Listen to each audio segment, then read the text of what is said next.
Mengapa Al-Quran itu tidak diturunkan di Romawi, tidak di Persia? Bahkan turunnya di komunitas jahiliyah, yang dipilih seorang yang sangat mulia, yang punya sifat ummi, tak pernah belajar baca, tak pernah punya guru mengajari bagaimana membaca, tak pernah masuk madrasah, ya kan? Untuk menguatkan mukjizat Al-Quran, ditakidi i'jazil Quranil Karim. Jadi kalau nanti turun di Romawi, orang bisa klaim kemudian hari, pantas Quran bagus, turunnya di tempat yang sudah punya peradaban. Kalau turun di Persia, walaupun perilakunya juga banyak tindakan-tindakan menyimpang di dalamnya, kan kita tahu juga, mohon maaf, homoseksual juga kan banyak di lingkungan-lingkungan pada masa itu. Ya, Romawi, Persia juga banyak persoalannya. Tapi kalaupun sempat turun, boleh jadi orang akan mengatakan pantas banyak yang hebat di Quran karena turunnya di Persia. Tapi turun di tempat yang boleh dilihat peradaban tidak muncul, wilayahnya seakan seperti terisolasi walaupun orang datang ke situ untuk berhaji. Kemudian situasi masyarakatnya tidak mudah, dan turun di situ untuk menunjukkan pada dunia inilah istimewa dan hebatnya Al-Quran. Bisa merubah satu tatanan yang paling rendah di tempat yang paling bahkan bisa dikata terbelakang, yang belum muncul peradaban di dalamnya, tiba-tiba menjadi orang-orang terbaik, membawa peradaban, tempatnya berkah, yang tidak tumbuh di situ pun wujudnya bisa ada. Anda bayangkan, kan itu sesuatu yang sangat luar biasa. Tapi poin yang terbesar adalah Al-Quran diturunkan bukan hanya mengantarkan pada satu perubahan yang melahirkan peradaban, tapi ingin menunjukkan perubahan pertama bisa merubah tatanan masyarakatnya menjadi pribadi yang mulia, jadi baik. Anda bisa kebayang nggak?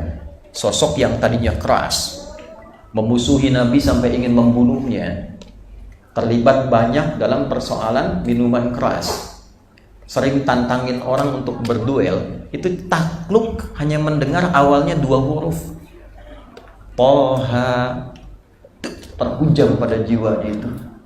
Ma anzalna 'alaikal Qur'ana litashqa. Menghujam langsung berubah. Tiba-tiba jadi orang paling tegas, jenius. Sampai banyak buku sekarang ditulis tentang beliau, Abqariyatu Umar, kejeniusan Umar. Cuma 2 huruf teman-teman, Toha berubah. Antum Yasin sampai Hatam belum berubah-ubah. Al-Kahf tiap Jumat gak rubah-rubah tuh, gimana cari interaksinya? Nah, sebagai pengakuannya dengan turunnya Quran surah ketiga Ali Imran ayat 110 itu jelas, kuntum khayra ummatin ukhrijat linnas. Kalian adalah manusia-manusia terbaik yang pernah terlahir dan aktivitas di bumi. Jadi kalau kita ingin menjadikan sosok teladan dalam kehidupan kita, baik bersifat dan bersikap, bagaimana kita menggunakan pandangan kita supaya baik, lisan kita supaya baik, sampai ke ujung kaki kita, maka coba lihat orang-orang itu, bagaimana mereka bisa bersikap. Nah, tidak hanya sekedar dilihat, tapi proses perjalanan menuju itu bagaimana. Nah, itulah kemudian kita diberikan Al-Quran sebagai manhaj, pedoman berkehidupan. Jadi jangan melihat begini, ini Umar baik. Nah, proses menjadi baiknya bagaimana? Ayat apa yang didapatkan oleh Umar? Yang dipelajari bagaimana? Bagaimana itu membentuk karakter Umar sehingga menjadi demikian? Kenapa karakter Umar beda dengan Ali? Kenapa Ali beda dengan Utsman? Kenapa Utsman yang sesama profesi pebisnis beda dengan Abdurrahman bin Auf? Dan kenapa Bilal tidak berminat seperti Utsman?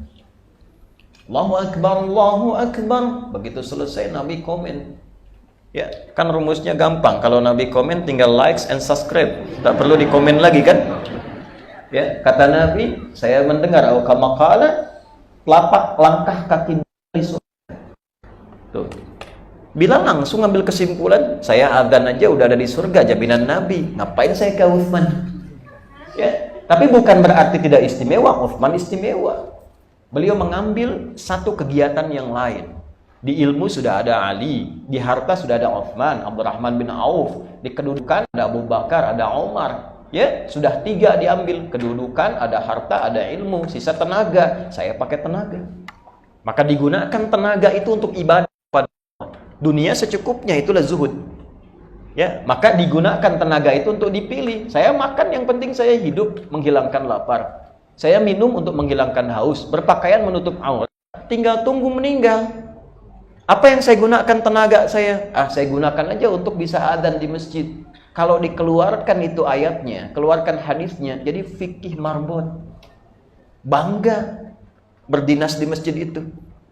Ya, tidak ada rasa minder. Bapak dinas di mana? Masjid Anur. Ya. Bapak di mana? Oh, di perusahaan Anur. Alhamdulillah. Bapak dinas dunia untuk akhirat, saya pun dinas akhirat dalam mengurusi dunia.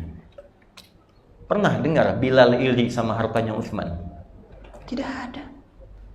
Yang mengajarkan begitu itu apa? Al-Quran. Pertama kali memberikan standar seseorang berhasil mengkaji Al-Quran itu bukan pandai berapa ayatnya, bukan tahu tata letaknya, bukan mengatakan saya mengaji Qurannya, bukan Quran sunnahnya, tapi berapa banyak ayat itu yang merubah jadi lebih baik.